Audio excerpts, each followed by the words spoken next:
지금 놓치면 딱 1년 기다려야 됩니다. 이 알맹이 하나로 요리의 격을 완전히 바꿔줄 초록색의 보석. 오늘의 1일 이식은 제피 열매로 시작해 보겠습니다. 안녕하십니까, 1일 이식입니다. 저번 달에 제피잎을 사용한 키노메 미소 보여드렸잖아요. 시간적으로는 한 달 정도밖에 지금 안 지났는데 그 사이 기온이 많이 올라서 벌써 제피 열매가 나왔어요. 오늘 입고된 제피 열매거든요. 저는 이 제피잎도 그리고 이 열매도 가장 부드러운 천물을 사용하고 싶어서 연초에 미리 예약을 해두는 편이거든요. 근데 이게 오늘 갑자기 매장에 도착해 버린 거예요. 이게 어려운 건 아닌데 알맹이 손질하는데 시간이 워낙 많이 걸리다 보니까 오늘은 이렇게 손질을 하면서 급하게 이제 촬영을 켜게 됐습니다. 사실 요 푸릇푸릇한 산초 열매가 일본에서나 한국에서나 좀 대중적인 그런 식재료는 아니거든요.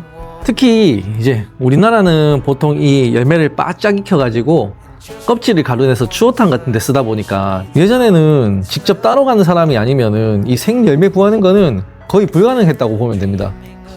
근데 이제 요즘에는 점점 찾는 분들이 많아져가지고 인터넷으로도 미리 예약이 가능하게 되더라고요. 저도 한 2, 3년 전부터는 인터넷으로 미리 예약을 해서 매년 받아서 쓰고 있거든요. 이게 비인기 식재료이긴 해도 찾는 사람이 늘어나면 당연하게 공급자도 생겨나는 법이잖아요. 그래서 잘 생각해보면 지금 이 순간에도 이제 전국에서 이런 미식의 수준을 올리기 위해서 힘쓰시는 우리 조리사, 동료, 선후배님들, 이 자리를 빌려서 한 번 더 감사 인사를 드립니다. 우리가 구할 수 있는 식재료가 다양해지는 것만큼 요리하는 사람 입장에서는 정말 행복한 일이거든요. 본론으로 돌아와가지고 이 녹색의 제피 알맹이는 얼얼한 성분이 강해도 너무 강하거든요. 그래서 이거는 생으로는 절대 못 먹어요.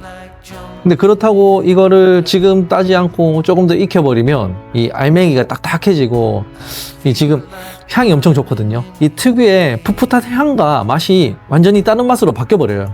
그래서 바로 지금 단계에서 수확해서 열매를 완벽하게 전처리하고 올려두면은 1년 내내 사용할 수 있거든요. 이게 꼭 전문적으로 요리를 하지 않는 분들도 이 방법 자체는 전혀 어렵지가 않으니까요. 오늘 영상 보시고 한번 따라해서 집에 저장해 주셔도 될 거예요.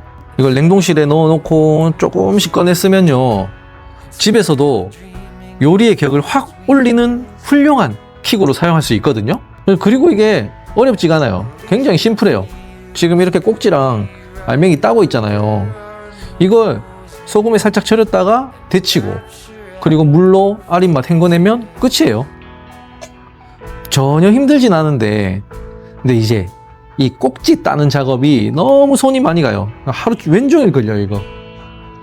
그래서 오늘은 제가 이 꼭지 따는 작업을 하면서 이 제피 열매에 대해서 이런저런 얘기를 좀 해볼까 합니다. 이 제피 열매는 일본어로 미산쇼라고 불러요. 한자 뜻 그대로 이제 산초의 열매라는 뜻이거든요. 이거를 요리에 쓰기 좋게 정갈하게 손질하는 과정을 이제 갈고 닦는다, 그런 뜻을 가진 일본어인 미가키를 합쳐서 미가키 산쇼라고 부르거든요. 이 제피 열매는 카이세키 요리 중에서도 교토 지역에서 이제 많이 하는 쿄카이세키라는 장르가 있는데 거기에서 폭넓게 사용하는 것 같더라고요. 일반적으로 일본 사람들한테 이 제피 열매 많이 알려진 거는 이제 이걸 잔멸치랑 같이 볶아가지고 밥 반찬으로 먹는 치리멘자코, 그게 좀 많이 알려져 있는 것 같아요. 근데 이 제피 열매는 사실 워낙 개성이 강한 조연급 식재료잖아요. 그래서 이 제피 열매를 사용할 때는 주재료 또한 그만큼 자기 주장이 강한 개성 있는 것들이랑 조합을 했을 때 좀 시너지가 나는 것 같더라고요. 한식에서 이 제피를 장아찌로 담궈서 쓰잖아요. 일식에서도 비슷하게 이제 츠케모노 같은 절임으로 만들어서 고기나 생선의 토핑으로 조금만 올리면 참 좋은데요. 개인적으로는 일본 요리에서 이 제피 열매는 민물장어랑 궁합이 참 좋은 것 같더라고요. 그리고 혹시 아리마 산쇼라는 이 제피 열매를 가공한 장아찌 같은 그런 제품을 보신 분이 있을지 모르겠는데요.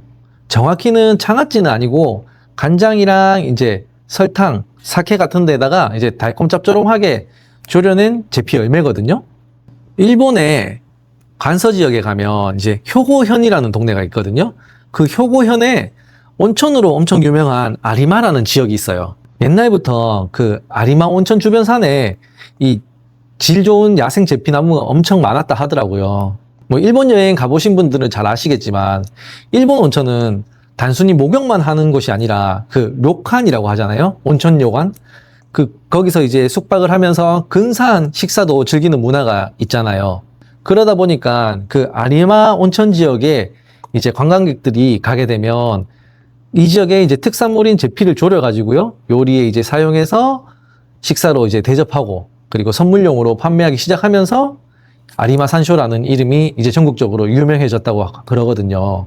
제피 자체가 원래 이제 방부 효과가 있는데 이 아리마 산쇼는 그거를 간장에다가 진하게 한 번 더 졸여냈으니까 굳이 냉동하지 않아도 오랫동안 이제 보관할 수 있다는 장점이 있죠.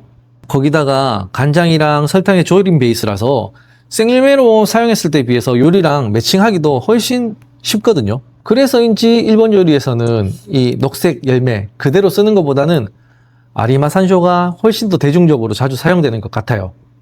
그래서 조금 일본 요리에 관심 많으신 분들은 들어보셨을 것 같은데 이제 일본 요리 이름 중에 아리마 땡땡, 예를 들어서 아리마 니 이제 조림이죠. 아리마 야끼, 구이 이렇게 아리마라고 이름이 붙어있는 요리라면 10중 8구 아리마 산쇼를 넣어서 만든 이제 요리라고 생각하시면 돼요.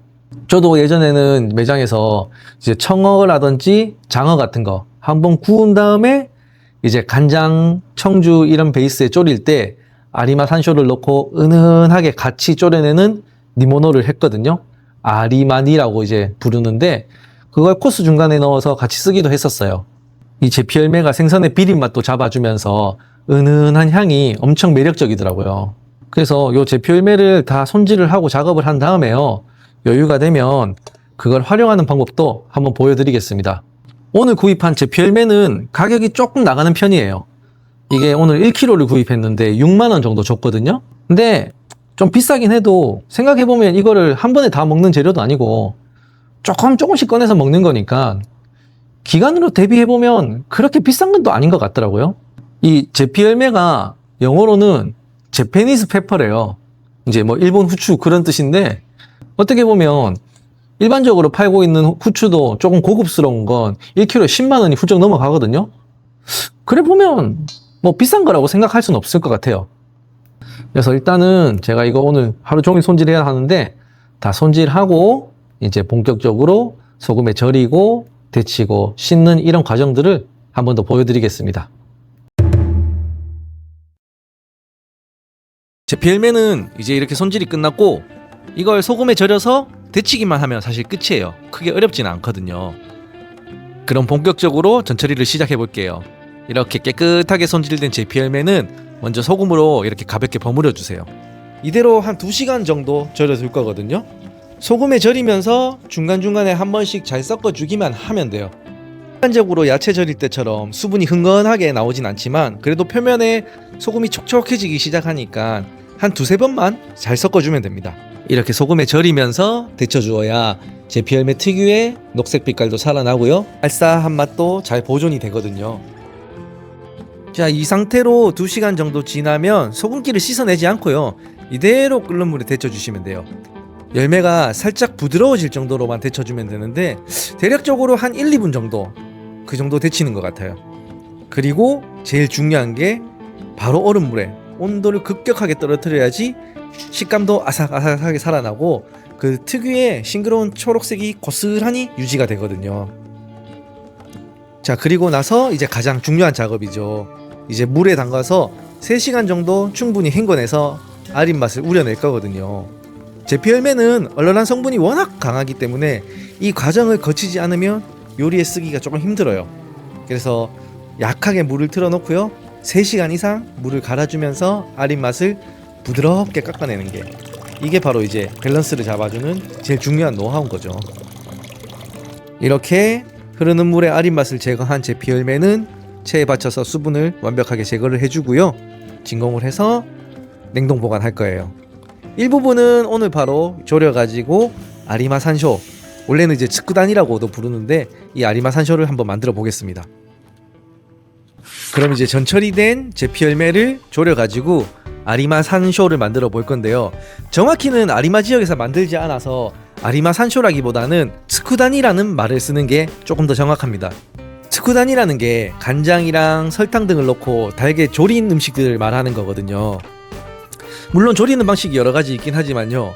저는 가장 간단하게 할 수 있는 방법을 알려드릴게요. 제 예전 영상 찾아보시면 스카키 소스 만드는 영상이 있거든요. 그걸 넣고 조리면 그냥 끝이에요. 비율은 조릴 제피 열매의 절반에 해당하는 타레를 넣고요. 제피 열매의 3배에 해당하는 술을 넣고 졸여주면 끝입니다. 처음 끓을 때까지는 조금 세게 가다가요. 끓으면 불을 약하게 줄이고 종이 호일을 덮고 약불로 천천히 졸여주면 끝입니다. 이렇게 졸인 제피 열매 츠쿠다니는 얼얼한 맛도 중화가 되면서 간장의 짠맛이랑 설탕의 단맛이 적절하게 밸런스도 맞춰주고요. 오랫동안 열을 가하면서 당절임을 했기 때문에 보존 기간도 훨씬 뛰어납니다. 이렇게 졸인 제피 열매를 고기나 생선 위에 한두 알만 올려가지고 포인트의 킥으로 사용하셔도 되고요. 아니면 간장 조림 같은 데 같이 넣고 조리면 엄청 맛있는 요리가 만들어질 거예요.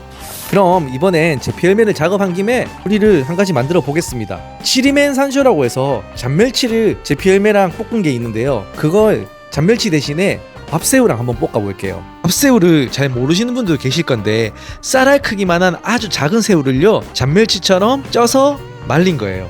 여기에다가 청주를 넣고요, 미림이랑 고이구찌 간장 그리고 설탕까지 넣어서 볶아주면 끝이거든요. 비율은 더보기란에다가 제가 따로 한번 적어 두겠습니다. 조미료가 밥새우에 전체적으로 고르게 스며들 때까지 잘 저어주면 되고요. 처음에는 이렇게 후라이팬 가운데로 액상의 조미료들이 모이거든요. 이걸 천천히 볶으면서 다 날려줄 거예요. 어느 정도 수분이 날아가면 중간에 깨를 넣고 한 번 더 볶아줄 거고요. 후라이팬 가운데를 펼쳐보았을 때 수분이 흘러나오지 않으면 완성이 된 겁니다. 이것도 참 쉬워요. 이렇게 볶아진 밥새우 제피 열매는 조금 염분이 있다 보니까 그냥 드시지 말고 흰 밥 위에 올려서 밥이랑 먹으면 정말 맛있습니다. 이건 꼭 한번 드셔보세요. 한 알 꼭지를 따고 소금에 절이고 몇 시간 동안 아린 맛을 우려내는 시간들, 조금 번거로울 순 있지만 이 정성들이 요리의 품격을 엄청나게 올려주거든요. 이 녹색의 제피 열매가 나오는 시즌은 굉장히 짧으니까요. 관심이 있으신 분들은 빨리 주문해서 바로 만들어 보세요. 오늘은 제피 열매와 함께하는 1일 1식이었습니다. 저는 다음 영상으로 찾아뵙겠습니다. 감사합니다.